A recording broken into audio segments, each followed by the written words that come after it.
Hi,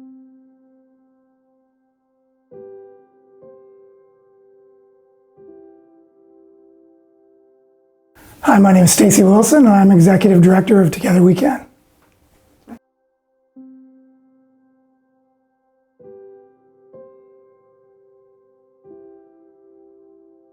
I was reasonably successful in business, but my addictive tendencies did follow me. I was blessed getting married at a young age. I was blessed with children, one of which is sitting in front of me right now. Unfortunately, at that time, my priorities were somewhat different. I was focused on business and focused on other things. When I look back, I was kind of a hollow shell of a human being. I did work long hours, and so I sought out how could I even work longer. And I reflect back at that moment when I decided that chemicals and introduction of chemicals in my life would actually enable me to achieve even further greatness and work harder and work longer. And that for me is when the scales of my life tipped to the negative and where darkness started to creep in on a much more dramatic fashion. Throughout the years, I guess my addiction and alcoholism progressively got worse. Eventually, when I reflect back, it turned me into a type of human that I don't recognize now today in my recovery, and it's not someone that you would want to spend time with, that's for sure. Eventually, my addiction took everything from me. So even at the heights of my prowess, when I reflect back in my past life, it doesn't bring any joy to me, unfortunately, because all those things were lost. And I guess eventually what happened for me is I walked away from my kids. I broke my parents' hearts, I don't know how many times. As a matter of fact, at the end, my mother had to tell me that she wouldn't have anything to do with me, and that was rightly so. Because as mentioned, I broke her heart I don't know how many times. And when addiction was done with me, there was nothing left.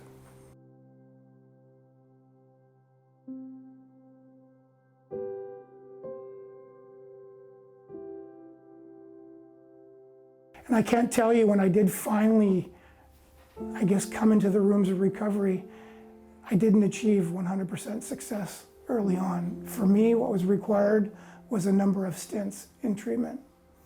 The first time that I entered treatment, I was doing it for others, whether that was my family or my business partners. The second time, the same thing held true. My last stint in treatment, I was completely and absolutely broken. I was coming in after my third suicide attempt, and for the first time in my recent recollection, I knew that I couldn't beat the disease of addiction, and that I needed to try to stop outthinking it, and that I metaphorically envisioned myself as a blank sheet, and fortunately, I allowed recovery to write that script. And for me, and I know today that as long as I remain humble, I remain rigorously honest, and I practice the principles that are ingrained in my recovery foundation, like keeping it simple, stupid, especially when it comes to me. And I learned that I wasn't the smartest person in the room, and that I wasn't an intellectual giant in my own mind, and that I needed to put my ego aside, and I needed to listen to others that came before me. And I needed to learn how to become congruent and live in recovery action, because a lot of us can talk the talk, but not all of us can walk it. And for me, I allow my actions to speak for themselves. And there is a lot of things that I can't change about what has transpired in my past. I can't change the fact that my father passed away in my addiction. But what I can do today is I know my father's looking down on me. And I know my father's proud. And I spend every waking moment of my recovery trying to make him proud. And I can't change the fact my brother passed away 2 years into my recovery. And as an addict, I'm always looking for excuses. And I know one thing, the passing of my youngest brother was probably one of the greatest excuses I had to get loaded in recovery. And this is where diamonds are made, pressure. And this is what I emulate and tell a lot of people. And they tell me I say it too much. But at that moment, I was faced with a choice. And my choice looked like I had the opportunity to step up and be present for my family. And to show my mother that I was strong. And I know my brother Tyler looks down on me, and I spend every waking moment trying to make him proud.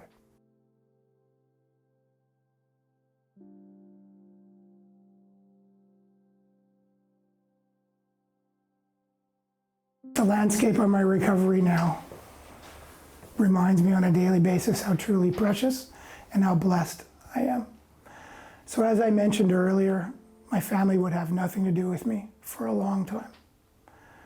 When I came into recovery and treatment the last time, I learned to not have any expectations.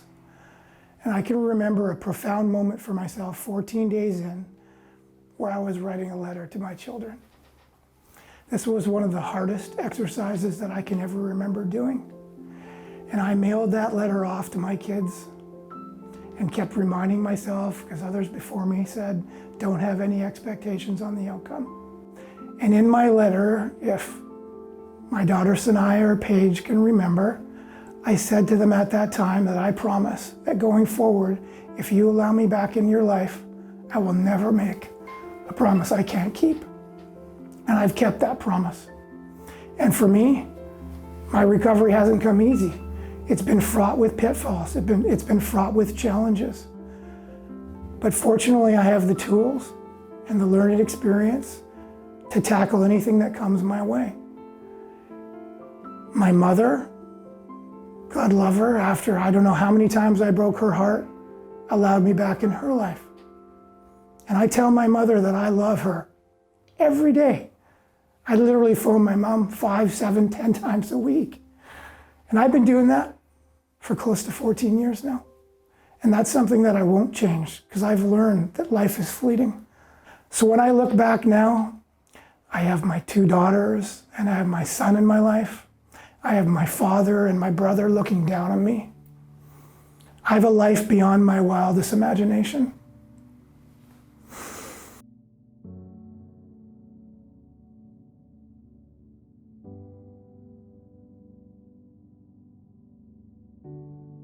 If I was to have an opportunity to talk to an individual out there in active addiction, I would tell them that recovery is possible and that I'm living proof, and that to never give up hope, and that help is available. It's simply one phone call away.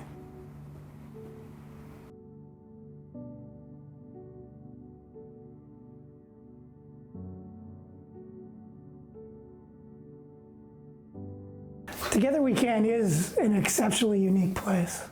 We're fairly ferocious and relentless in finding unique ways in which we can make our clients' treatment experience better, in ways we can help them. And a lot of this has to do with heart. We are all actively out in the recovery community, sharing a message and trying to help others. Now, a lot of this congruent leadership comes from the top, whether it's management or senior staff, and it threads down and filters into the volunteers and into the clients. And it literally turns this organization into a beating heart that has one mission, is to go out there and make a difference and to save lives. And Together We Can is a very non-judgmental place. So when you come into Together We Can, you're given your word back. It doesn't matter what happened to you in the past. The past is in the past. When you say something, we naturally expect you to follow through. This was very profound for me when I came into treatment, because I had absolutely nothing left. I had no integrity. I had no honor. And when I was given my word back, that was the first pillar of my recovery foundation that I guard and protect with every iota of my being. And we're able to do the same thing for our clients. And they can grow from there. And hopefully they can see the congruency of the organization and the staff and build from that and adopt and emulate those behaviors. But Together We Can is about compassion. It's about love. It's about giving somebody a hand up, a helping hand, and showing them through love, care, and compassion and action that recovery is possible. And if someone is not successful in recovery, we don't cast them out. We don't shoot our wounded. We basically do our best to try to show them, let's take another look at the solution. Let's not give up. We're in this together. Because Together We Can is one big family. At the end of the day, all we have is our own family and ourselves. And it's absolutely essential to support one another. These days are dark. Recovery is difficult, especially with the dual pandemic situation. And the last thing that you need to know is all of a sudden you're alone and you're all by yourself, trapped in that darkness with no light and solution. So Together We Can is that light, and it's actually the people in it. Because the organization is only good as the individuals that are within. and we are a great organization. How do we move into solution? Solution looks like we even get more dedicated and more ferocious on how do we help people. We continue to remove barriers about accessing treatment. We reach out to as many families as we can and offer support and offer inspiration.